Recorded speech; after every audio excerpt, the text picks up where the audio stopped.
Yeah, what a great intro.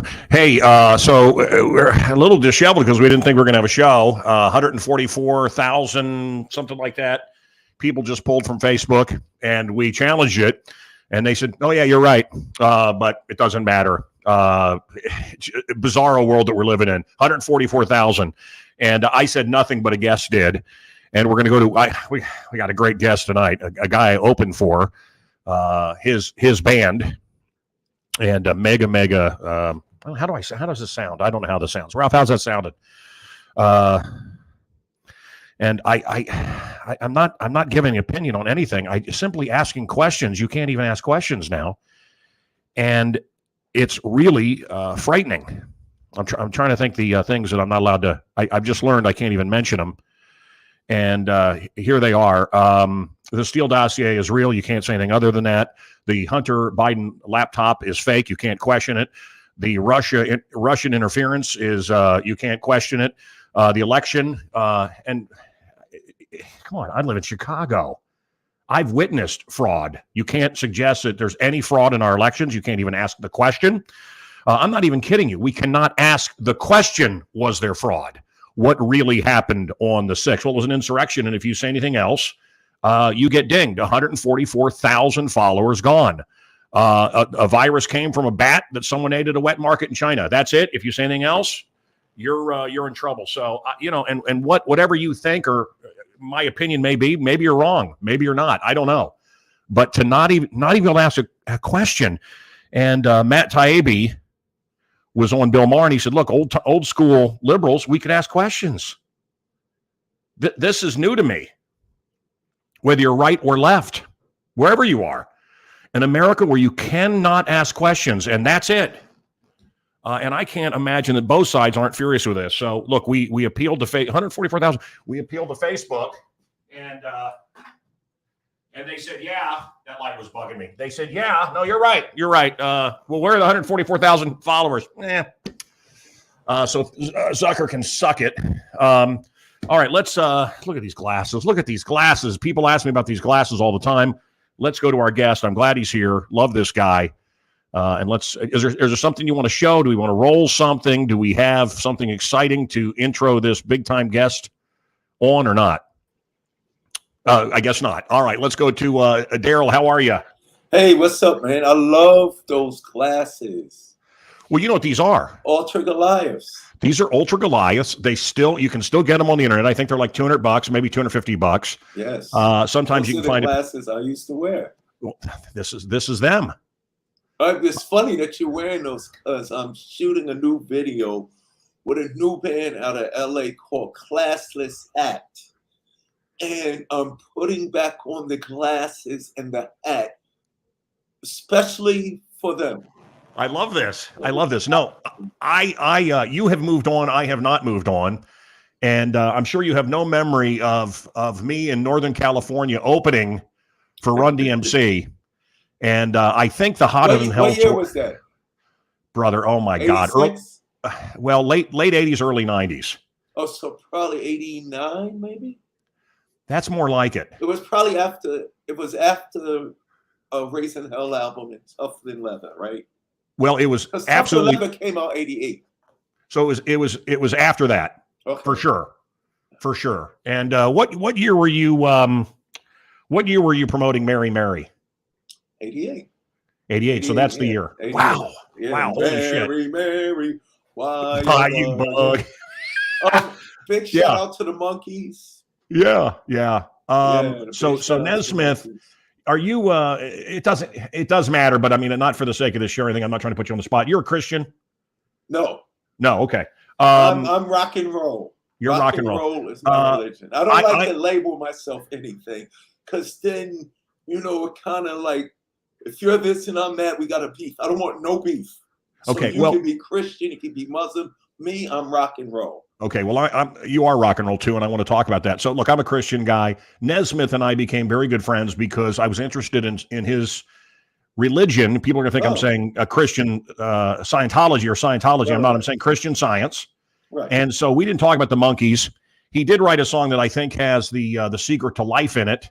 Oh, And I'd like you to look it up when we're done. I mean, I think you'll really appreciate the lyrics. You're a lyric guy, obviously, and that's a song called "Roll with the Flow" that Michael Nesmith wrote. I saw Nesmith. "Roll with the Flow," Michael Nesmith. Do you have a pen? Do you have a pen? Oh, yes. Write that down. I'm gonna listen to it tonight. You're educating me. I love this. No, Darryl, I'm telling you, I know you. There was a didactic minister that told me of sinister things that I was to do if I was to do something wrong. But I think I undid him when I started to kid him, and I told him I believe that the good and the bad were equally strong. Wow. And it's all of it's and there it's just the secret to life is in there for me, and that is you roll with the flow wherever it goes, even if it rolls out of here. That if you're unhappy, if you're just being tolerated, not celebrated, it's time to get out. Exactly. So you got an AC/DC shirt on. They did a show for me. I opened for you. I want to tell you that it was you guys were lovely. It was nothing short of disastrous. I came out and told some jokes and threw out some T-shirts, some Mancow T-shirts, and it was good for a few minutes. But they wanted Run DMC, and I get it. It works like that sometimes. That happened to Run DMC at a Lou Reed concert. Oh, we opened for Lou Reed here in New York City, and it was boo, get off the stage, F you, Run. And it's funny, the crowd was middle fingers up at us, cursing us out, and it's funny. Our thing was just keep going and do the show, but the people in the audience, it was like, I know you hear me, D. F you. I know you. Yeah, it was crazy. So we did the show. We finished. Yeah. We went to the dressing room. We were sitting there all dejected and rejected and disrespected. And the stage, the sound man comes, yo, y'all gotta come hear this. Before Lou Reed started his set, he goes out there, and the legendary Lou Reed goes, I like to address those people that was heckling Run DMC. And in that cool, suave Lou Reed voice, he was like, if you gonna boo them, you gonna boo me. I was just like experimenting with every instrument, beating on pots and pans, trying to figure out my sound.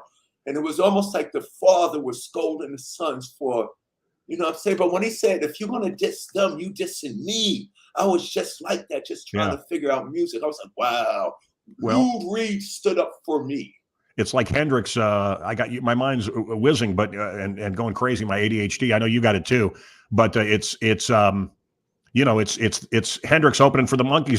They were booing Hendrix, and Billy Corgan told me a story. I think yesterday he was in a tent with Lou Reed. I think Bob Dylan, Perry Farrell, who he's in tour with, and Marilyn Manson. And he said he looked at Marilyn Manson. They're in the tent on Neil Young's property. They were doing that bridge charity, and he said, "I'm sitting in a teepee with Lou Reed, Neil Young, Bob Dylan, and Marilyn Manson." He goes, this is how weird my life has gotten. That's crazy. I was in a room with Chris Cornell, Tom Morello, John Fogerty, who else was there? Tom Petty. And Chuck D. And I'm just sitting there not knowing what to do with myself. So life. Have you seen the new Epics series? There's 4 episodes, one on each Rolling Stone. No, I heard about it. Is it good? Okay. So I'm just thinking. I want to say, was it Voodoo Lounge? It would have been Voodoo Lounge. I think Voodoo Lounge. Mm-hmm. That was the summer I was listening to Run DMC and the Stones. And, that was. Well, it would have been the Raisin L album. Yes, 86. So they're sitting around in kind of a cool room with bright 80s colors they're wearing. And here's the first question I want to ask you. Okay. Because that was, and could I get emotional? I guess I could get emotional. I think maybe you will too. I went to Kentucky Derby with Smokey Robinson. Oh, I'm not doing the I have a black friend, you're my black friend, and I'm not doing that shit, just so you know that. Right. But when I grew up and I'm listening, in Suicide Falls, Missouri, and I'm hearing different, we would hear the Stones, Into the Temptations. Yeah, me too, growing up. Yeah. And Run DMC was not exclusive against new Stones. Right. And I mean, they were buddies on the charts here, and I'm just getting started in radio at that point. But that was no, but my point is, rock and roll is almost, I don't really consider much rock and roll.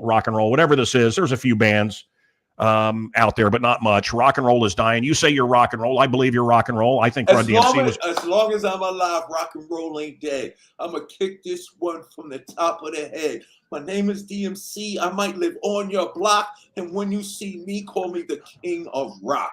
The king of rock! It is one of, I think it's one of the great rock albums of all time. I'm a fairly famous voice in rock radio, and I wish they could have coexisted. I wish, and I'm not a fan of where rap has gone. You guys had a sense of humor. I don't hear a lot of humor. You guys weren't hateful. You were right. You were tougher than leather. You were, but there was love and there was positivity, gangster.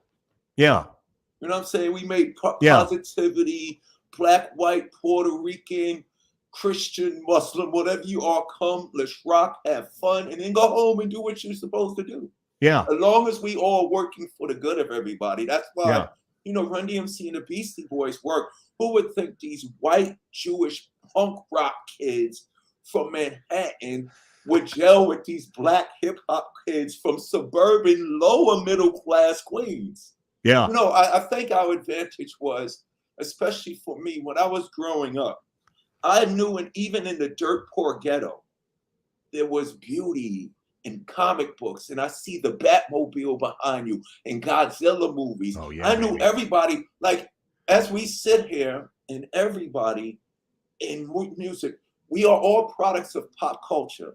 I sit before you, I'm classic rock and hip hop, but I'm also the Brady Bunch. I'm also the Addis family. I'm also the Flintstones and the Jetsons. So all of that is part of my DNA. So on my records, my strength, that was my superpower.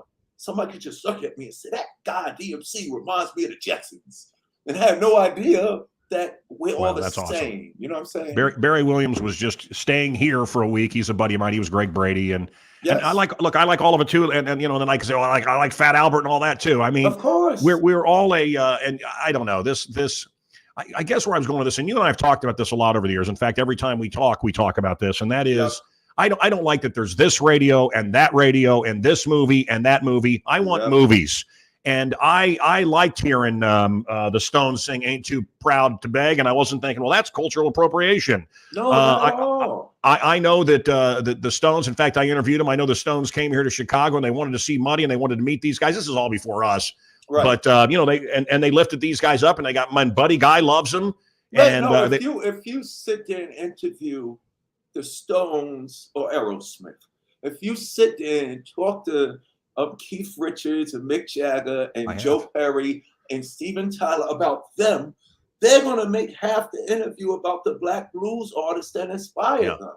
Yeah. You know what I'm saying? There's something on YouTube where I think Muddy was playing and the Stones was in the audience, and Muddy calls them up. Yeah.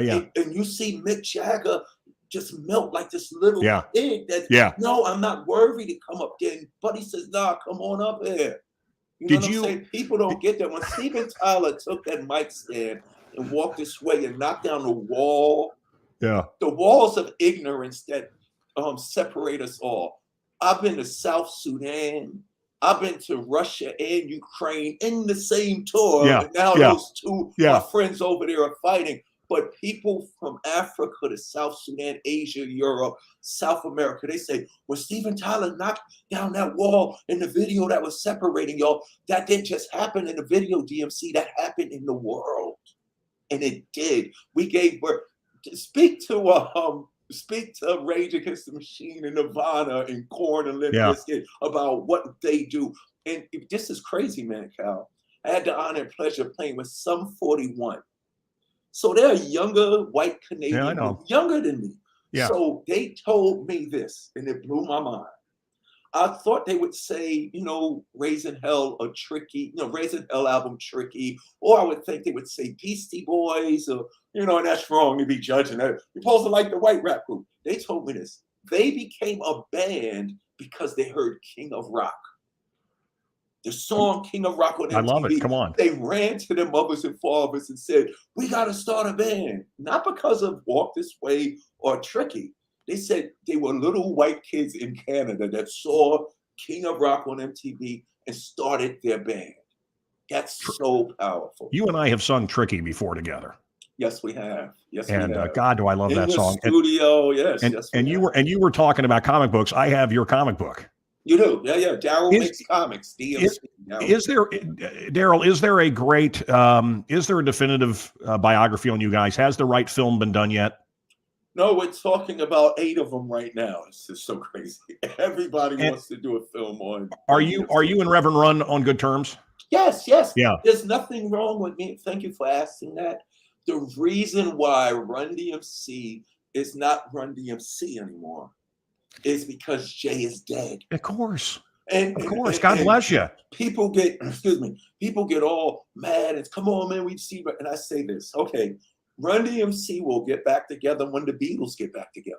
Yeah. Is that going to happen? They go, no. But you got to understand, Run DMC was Run DMC and Jam Master Jay. We can't replace our drummer. Darryl, do you know who killed him? Yes, they found out last year. Somebody we all grew up with. Oh, you know how they say it's always someone you know? Yeah. So is he in jail? Both of them are in jail. Brother, so I followed. Go to trial. Yeah, it's deep. I mean, I know we had a plague going on and all kinds of stuff, but how did I miss this? Yeah. They found him last year. They found him. They in jail, sitting and waiting trial. And it was about what, money? I don't know yet. I'm not sure yet. I'm not sure yet. But it was definitely people that I know them. Yeah, we grew up with them. Did you like them? Were they friends? Yes, that's what they rode in our cars. Yeah. We hung out in the same rooms. In the tinted windows don't mean nothing. They was inside with us. So they was inside. The reason why me and Ron don't speak on it, we think it's the family's right to speak first. Who did what? What's really happening? Because everything prior to that was speculation. There was a drug deal going wrong, this and that. Boom, bang. Now, that being said, in my neighborhood, most of my friends are drug dealers and gangbangers. Still? But when they came with Run DMC, no, not no more. They either died of diabetes and heart attacks because they didn't change or they in jail, or they got shot and killed. But what I'm trying to say is the tragedy with Jay is this. His studio was 5 minutes from where he grew up. He could have had his studio in LA around the corner from Dr. Dre's studio. Jay could have went to Hollywood. He could have had his studio in the city down the block from P. Diddy's studio. He kept his studio 5 minutes because he made it out and he kept the door open. So I remember it was on MySpace and Twitter. And I had said, I'm not mad at the guy that shot Jay. I should have never said that. I got cussed out. Mancow, I don't have a lot of followers and viewers, but that day, my timeline was for FUD, this and that. So then I had to explain myself. I don't have anything personal with the young man and his accomplice that did what they did to Jay. My fight is not with the person. My fight, especially as an artist, is with the mentality that would do that. Then they understood because look, Jay's a tragedy, Big's a tragedy, Pac's a tragedy. All of these guys are a tragedy. But what about you from Chicago? What about the young men that are getting shot horrible. daily? It's horrible, brother. So it's horrible. Up to us to speak about what they're going through, but also to give them alternatives. See, that's why Run DMC was great. Ice-T saw us live and said, oh, shoot, this rap thing could make money. I don't have to be a pimp or a drug dealer anymore. But Darryl, don't you think the biggest name to come out of your inspiration and your inspiration, don't you think the biggest band to come out because of you is probably Nucleus? Oh. Wiki. Come on. Superman and the Man of Steel. It was great. Same with them. They traveled with their whole Cosmo D had his whole family on the road. His wife, him, and his 8 kids and the cousins. Darryl. It's a beautiful thing. I want to tell you the 2 things that I got the most hate for. What's that? And I can't believe it because I've done stuff where I thought, oh shit. Right.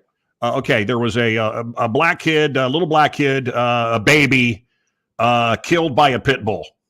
Oh yeah. And I said, put the pit bull down, and people care more about the pit bull, I promise, than the black kid.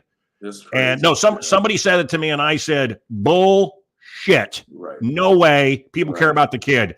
And I'm telling you, the amount of calls over the dog. Why kill the dog? Yeah, man. Why'd they do that to the dog? Hey, you don't know if the kid wasn't teasing him. Yeah, It's but- it's a it's oh a my it's God. and I'm not, by the way, I'm not telling this because you're my guest tonight. I'm telling you, and then I'm going to tell you the other one. This was probably the biggest. Mm-hmm. I'm talking about the most hatred that I ever got was because Mm-hmm. I said they should have put a pit bull down. But I think beyond that, a friend of mine had a Rusty Tasty Pizza. Rusty had a slob of a mother-in-law. Right. I mean, just a creature. You talk That's about what the it was. sugar. She had the diabetes, had her toes cut off, and he pushed her all around Disney.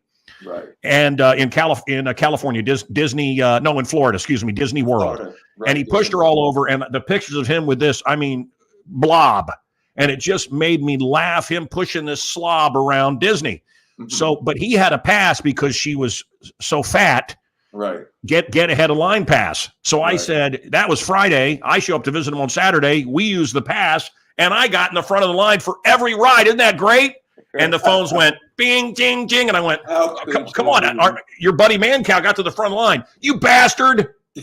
Like people, it was abnormal. People were pissed off that I used a crippled pass or whatever the handicap pass. Right. She's crippled, sorry. But anyway, You a will handicap. find out how crazy people think when you mention certain stuff. When I said that, they was like hating. But you never know.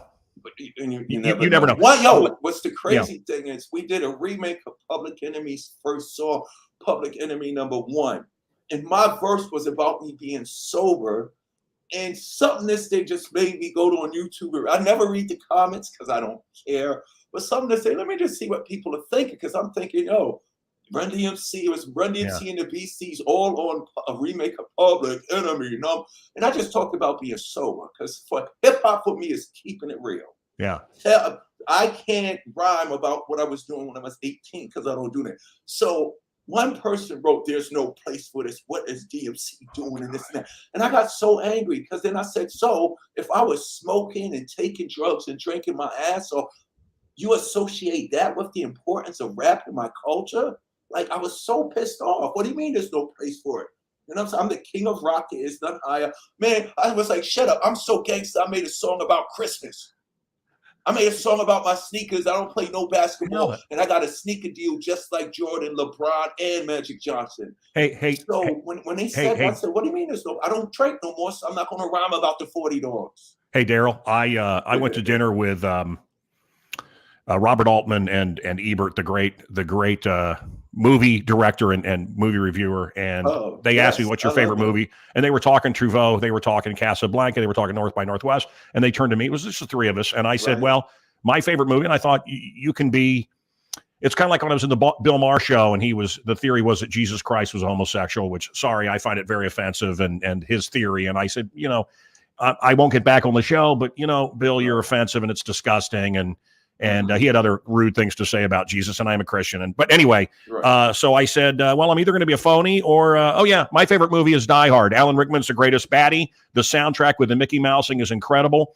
What a soundtrack. Christmas in Hollis and Christmas in Hollis. And brother, you know what? I got a big role. You may have seen it and that's my favorite movie. And I ended up having a pretty significant role in a movie called Death Wish with Bruce Willis. Oh, yes. So as I sit here and brag about my ego, who gives a shit? My point is the DMC Christmas song. It's a great song. It was dangerous when it came out, and there's nothing dangerous about it now for me. It's just it's as wholesome as Burl Ives, brother. Well, it's crazy when I walk through the mall. Everybody screams the lyrics at me. What do they scream? What do they scream? Christmas time in Hollis, Queens. Mom's cooking chicken and collard greens. They have to say that. Hold up. But I don't stop there. I go to Manhattan. I'm walking in the village. The Jewish people start there. I'm talking about the Jewish people with the things in the hats. Oh, yeah. Hasidic. Jewish folks wrote the best Christmas songs, man. Irving Berlin was Jewish. Holy shit. He wrote the best Christmas. Yeah, it's crazy. But so what it signifies is, what do you do? Don't nitpick what the religion is. What do you do on a festive holiday? No matter who you with, you sit around with family and friends and you break bread. Okay, tell me. The Asian people get it. The black people, even if you don't eat chicken and collard greens, you'll eat your bagels and lox. I love collard greens, brother. Thai food, whatever. Yeah, me too. Is collard greens different from callaloo? What is callaloo? Is callaloo like cabbage or something? When I'm in I don't know. When I'm in the islands, I have callaloo, and I think it's the same as collard greens. Does it look the same? Yeah. It must be their version of college. And I'm sure I'm right now I'm pissing off somebody. Oh my God. No, it's yeah. cabbage, collard green, string Do you beans, eat not hot sauce, but the clear hot sauce, like the vinegar with? I can't mess with hot sauce. No. My Okay. son loves it. My son eats the habanero. I love hot. So I just discovered Parochial Harem, a masterpiece album called Grand Hotel. Nights and Right Satin. No, those are dear friends of mine. I'll be with them in December. That's the Moody Blues. All right, that's the Moody Blues. I got them in the Rock and Roll Hall of Fame. I'm very close with Justin Hayward and John Lodge, and that's one of my favorite bands. But I want to ask you two quick questions, and then we can say goodnight to each other. But is there what classic rock are you listening to? Is there any rock you've discovered that you could turn me on to? And then I'd like to know. Right now, right now, I'm really fiending and overdosing on Steppenwolf. Steppenwolf got so many great songs, yes, and brother. nobody talks about them. And there's two songs. One of the songs is "Don't Step on the Grass, Sam," where they're rhyming at Don't step on the grass, Sam. Yeah, don't step on the grass. They talking about weed and how the politicians was lying, saying it was bad, and it's gonna you'll get addicted. It's "Don't Step on the Grass, Sam" by Steppenwolf. And one of the songs I discovered on one of my favorite shows ever, Supernatural. It's never too late. Everybody out there going through any adversity and obstacles, you took a fall, you took a loss, there's a bad relationship, you did something wrong to piss people off, you lied, you cheated, you steal. Steppenwolf has a song called "It's Never Too Late to Start All Over Again." You can start now. Check out Steppenwolf. It's never too late. Is that what you're saying? Yeah, it's never too late. It's never too late. Write that down too. And listen to these. And "Don't Step on the Grass, Sam" is the funkiest, bluesiest. Don't Step on the Grass, Sam. Yeah. Okay. Would you listen to? I'm listening to "Roll with the Flow." Roll with the Flow. You text me. You got my number in your phone still, I hope. Call me.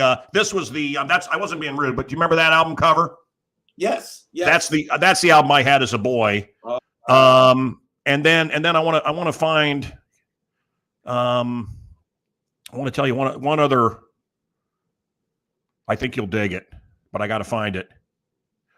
Did you? I mean, do you not think? I'm just rambling here. This is two buddies sitting here talking. I want to talk about your book, and I got other stuff to ask you. But before we do, Grand Hotel. There's a song about him getting a venereal disease.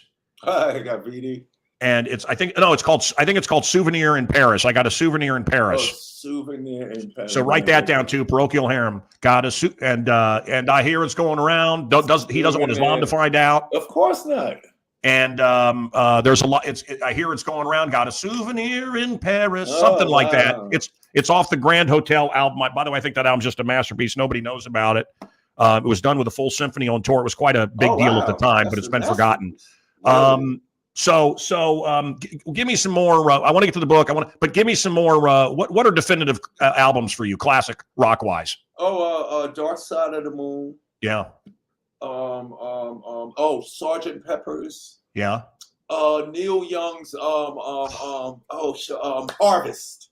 Yeah, incredible. The best. Harvest Moon. Do you know Harvest Moon? Harvest Moon. Is that not? She rides a Harley Davidson. Her long blonde hair hanging down. It's so. The songs put you in another. It's like the Scarlet Witch. It's superhero Marvel. magic. You go into those. Is this the one where he's talking about? He's talking about his dog. Pack it up. I'm thinking Harvest Moon. He's singing. He writes a song about his dog. He says one of these days he's going to write a long letter to all of his friends. Well, you know, it's the best rap song by Neil Young. Ohio. Oh, great song. Ohio is a hip hop song. There was a shooting at Kent State. Yeah. That night, Neil runs to the studio and calls the band lyrics and puts Laurel Canyon. Soldiers in Nixon's coming. Yo, listen to that. The beat and his flow. Neil Young is a rapper. So better than all the rappers out now. when you're breaking, I believe that when you're breaking through the wall of Aerosmith, Neil is trying to compete against you. He put out a doo-wop album, And if you've never heard Neil Young, and it was a total disaster, but if you want to hear Neil Young do doo-wop, he does a song called Wonderin'. And it was Wondering. It's wondering. Wondering. I've been wondering Oh, if I've gone wrong, hoping that you'll be my baby. I'm telling you, you'll dig it. Anyway, okay. And what do you? I know. They're yelling at me. The producers are yelling at me. Ask about this. I'm going to ask you everything. Okay. Quick. Before we get to that. Yes. I started with vinyl on the radio, 1984. Okay. Yes. I'm slip queuing your stuff. We would have to buy other records because do people know what slip queue is? The record rolls, the record moves, and you have to hold the record as the needle's on it. And then you talk and you go, ladies and gentlemen, run DMC. It's Tricky to Rocco, round two. But I slip queued stuff, and I was very good at it. But you destroy records. So after you've done that for several months, the next time you play Run DMC, it goes, it's tricky. You can hear. So when you guys are touring and your DJ's throwing around the records, did you have to have a stack of? Did you destroy a lot of vinyl touring? We destroyed a lot of vinyl, but the beautiful thing about then, every city had a record store. So every city can tell you a story about, y'all remember when Jam Master Jay and Run DMC came in and brought records? So, but how many times? In Toledo. How quick did you go through them? Is what I'm asking. How many times could you use a record? We probably maybe 4 weeks, a month. That surprises me. I mean, I would think maybe even more. Okay, we're gonna have a world debut of a new song. Yes. This has never been heard anywhere. Never. Before we do that, I want to talk about the book. You have a kid's book out. A children's book. Yes, I do. Children's book called Darryl's Dream. And it's basically, that's me, Darryl, in the 3rd grade, getting teased, bullied, and picked on because I wore glasses and I wanted to say my poem at the talent show. And the whole thing with the book is this, to tell kids, because right now, the main issue with our children of why they let social media and peer pressure to get to them is a self-esteem issue. So I did a book to speak to the kids before they get to high school and college to let them know you're perfect just the way you are. And because you're the way you are, those characteristics will allow you to succeed. I was a little kid who got teased, bullied, and picked on because I wore glasses. The first thing I did when I got my record deal, I stepped in front of the world and I said, D's for doing it all of the time. Not some of the time. All of the time. M is for the rhymes that are all mine. C is for cool as can be. And Run would ask me, why you wear those glasses? I would go, so I can see. I didn't wear them to be cool. I didn't wear them to be fashionable. Yeah. People thought something was wrong with me because I needed help to see. And by me not being ashamed of who I am, there was the book. That was so powerful that people that don't even need glasses want to wear them now. I tell kids, ask your mother and father, and I go, wait, I've been around so long. Ask your grandmother and grandfather why people in hip hop wear glasses. Hey, say me. Because of you, Darryl. It's Darryl's Dream. Everybody has a dream. The book is available everywhere books are sold and at Amazon.com/YoungDMC. Check it out, share it with the kids. And it's so powerful that adults say, this book is so inspirational, DMC. I'm reading it every day before I go out the door to work. That's awesome. Did you, were you, there's such intelligence in the stuff that you write and such, I don't want to say big words, but big words. Everything's being dumbed down. All of our entertainment is being dumbed down. Your stuff was not dumbed down. There was very clever poetry and wordplay. When I had the #1 show in San Francisco, Oakland, and San Jose, which you did frequently, I had the #1 show, Oakland, San Francisco, San Jose, playing. People can't believe that know me from Chicago, but playing hip hop and urban music, and they constantly told me to dumb it down and say yo more. People like that, and end a sentence with word. Really? You and I have talked about this. And I just thought, what an insult. And guess what? I never did any of that shit. And all the races love me. I do want to say, by the way, when I was opening for Run DMC and people were coming against me, the white and black people and Christian and Muslim hated me equally. Exactly. Right. No discrimination. But were you ever told to dumb it down? No. Early on, no. I mean, the only thing that happened was when we first shopped our first record deal for the first single, Our first single, and kids don't believe hip hop wasn't on the radio 24 hours a day. Remember, it was only Friday and Saturday night. You had the Mr. Magic or Red Alert, and it was only singles in the beginning. Run DMC, we did the first album that the world thought nobody was going to listen to. But one of the things we had going against us when Russell was shopping our video, Curtis Blow, big shout out to Curtis Blow, the first rapper signed to a major label. Like everybody else was on Sugar Hill and Joy, these little independent labels. Curtis Blow was signed to Mercury Records. That's some Smokey Robinson shit. Like, so yeah, baby. Shout out to Curtis Blow. But we went to all the major labels and a bunch of little independents, and they said this: there's no way anybody wants to hear a young black man from suburban lower middle class Queens rhyming about St. John's University and chicken and collard greens. Because their perception was it's not the black ghetto music. They're supposed to be talking about drugs and pimps and hoes and brother, and stuff like that. And I'm like, you reached everybody. You really did, man. Exactly.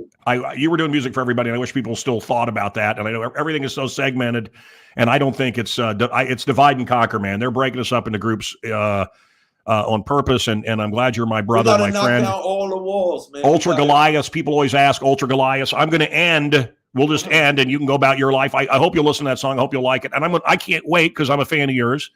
And we're going to hear a brand new song. Is there anything else you want to say before we hear the song, or can you tell me quickly about it? Yeah. The song is called "Me and My Microphone," and it's kind of like what we just talked about, Mancow. Okay. We have to use our platforms, our art. Like you're an artist like me. You know what I'm saying? You're an artist. You plan, you think, you talk, you keep it real. Whether it's musicians, whether it's journalists, radio personalities, sculptors, painters, playwrights, whatever it is, we have to use our art because what we're doing here, me and you right now, what we're doing, this type of dialogue, conversation, and above all, communication succeeds where politics and religion fails us. So religion is good for certain things, and politics is cool, but eventually that fails us. But DMC and Mancow, two people who have a lot in common, but also a lot of differences, who can talk, educate, and learn from each other. So Me and My Microphone is about using your presence, whether it's on a microphone, whether it's on a TV show, whether it's with a paintbrush, or even if you're sculpting a molder, to succeed so all can have success. And just to be clear, because you know how the censors are. It's Ice-T. It's Ice-T. Check out the diversity. It's DMC, Ice-T, Chuck D of Public Enemy, DJ Jazzy Jeff of the legendary Will Smith, Jazzy Jeff and the Fresh Prince. And it was produced by one of the meanest but baddest ass lyricists, underground rappers named Bumpy Knuckles. Bumpy Knuckles is called Bumpy Knuckles because he said, I never got robbed in the street, so I will never let any of these corporations rob me of my gifts. So, to be clear, with these censors that censor everything, you're giving us permission to play this. I'm giving you permission to play Me and My Microphone, produced by Bumpy Knuckles, featuring DMC, Ice-T, Chuck D, and the legendary, incredible, incomparable DJ Jazzy Jeff on the wheels of steels, really DJing. Wow. Are you seeing the pictures that I'm seeing? Yes, it's blowing my mind. Yeah, me too, man. It's blowing my mind. But we got more coming for you at the top of the year. I got a song featuring DMC, Sebastian Bach, Mick Mars from Motley Crue, Travis Barker on drums, and Duff McKagan from Guns N' Roses on bass. You see, so that's coming for you. I'm uniting. You're a cruel man because I know all these guys. Duff is like Darryl. You should have Duff invest your money for you. You know that, right? No, Duff is brilliant. A financial brilliant guy. We'll tell you, the Motley Crue show was at was it Soldier Field, Wrigley? The Motley Crue show. And Poison and Def Leppard and Joan Jett, right? Yeah. Did you see that show? No, I'm scared to death. I'm opening for them on the 27th of August at SoFi Stadium in LA. I'm playing with a band called Classless Act. Def Leppard still has it. I'll say that about the night. And I thought Poison And Def. Who else? Poison was great, and Joan. And I'll be nice. I'll stop there. Riot Fest is going on with my friends at Misfits. They'll be staying here at Muller Manor, nice. and I invite you to Riot Fest if you want to come into Chicago. When is that? When is Riot Fest? When is Riot Fest? It's the 17th of September. Uh-oh. I have room at Muller Manor. You can stay here, brother. Okay. I eat good and we live good, man. I know. Yes, you know how to live a good life. You have my number. All right, I'm gonna look at that date. All right. So I'm coming to Chicago. Come on, brother. I love Chicago, even when it's 40 below. Would you go to church with? Would you go to church with me on a Sunday morning? I'll go to church with you. Yeah. No. I'm when I go to church, I'm the only white guy, unless I take my wife. I'll go to church with you. I'm the only white person. I like big black choirs. Whether it was gliding, man, that music in those churches. Come on, you seen the Elvis movie? I didn't see it. My wife saw it. Said it was amazing. You didn't like it? No. Oh, she liked it. But look, I took a lot of shit here in my house. Excuse me, because my wife and kids love Baz Luhrmann. I don't like it. I'm not a fan of his. Oh, really? The Gatsby and all, they like all that, and the Romeo and Juliet, really? and and what's the other one? Lady Marmalade was in it. What was that? Oh, Moulin Rouge. Oh, Moulin Rouge into all of that. Well, it's cool. I give him credit because he's got a unique vision, and I really do respect that he has something unique. It's just not something I enjoy. If I make a movie, Run DMC makes a movie, Mancow has to direct it. Okay, well, I'll tell you what. We'll just find some chubby white guy with a goatee to be Mancow, and he'll get booed off the stage opening for you. It'll be a good scene. And any chubby white guy looks exactly like him as long as they have a goatee. We'll make sure we get the right casting agent. So give us. Let's have fun with this. Give the world debut music. Darryl, give us a big intro here. DMC, ladies and gentlemen. Ladies and gentlemen, in the place to be with Mancow, because this is the place to be, and this is the only place to be to get worldwide, mind-blowing, ass-kicking, exclusive, universal, unifying, wall-knocking down music like this. Ladies and gentlemen, from DMC to Mancow, and from Mancow directly to all of you, please enjoy me and my microphone. Good night, Darryl. Thank you. I can do anything in the world. I'm a superhero, and my weapon is my microphone. Me and my microphone. Me and my microphone.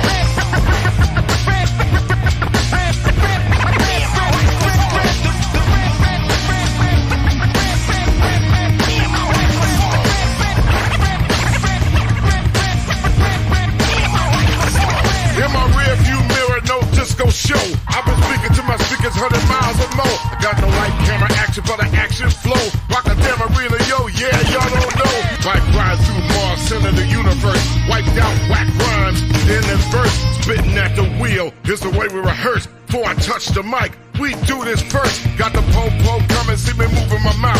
They make me think I'm mumbling about turning south. But I be thinking, never drinking, but I'm ducking the beast. Headed west, but my mind's never leaving the east. Born in the USA, got something to say. Microphone rebel, yeah, I don't play. Thoughts be headed north. We on the me, myself, and my microphone. DMC, go off.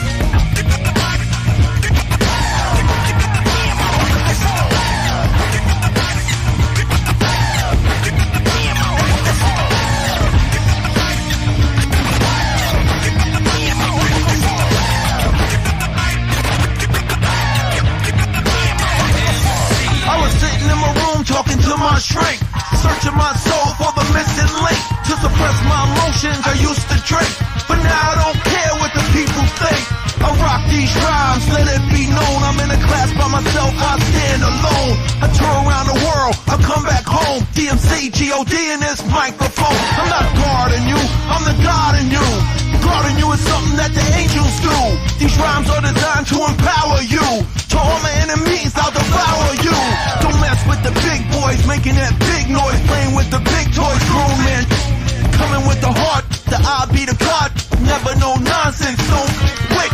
The ones with the true style, maybe it's the new style of all of you style, don't pop.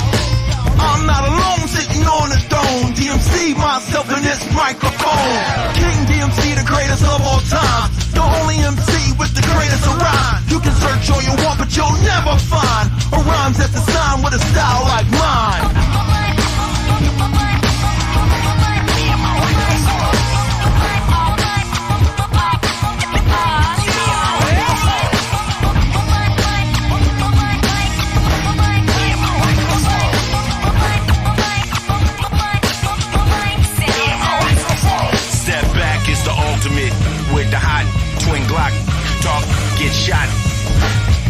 get flat. My niggas swarm like vampire bats to get you wet. Bloodthirsty, no mercy, protect your neck. One look at me, it's obvious. My hobby is extreme measures. What you call pain, I call pleasure. When you call it quits, I say never. West Coast and white tees, fresh khakis and chucks. Low riding, crip walking, that's natural to us. Go hard's what DMC said. I might drop this mic and blow a hole through your head. I'm so comfortable in drama and chaos. You weak, be death threats, make me laugh in my bubble bath. Some understand the hustle and have done well. My job is push game through numbskulls.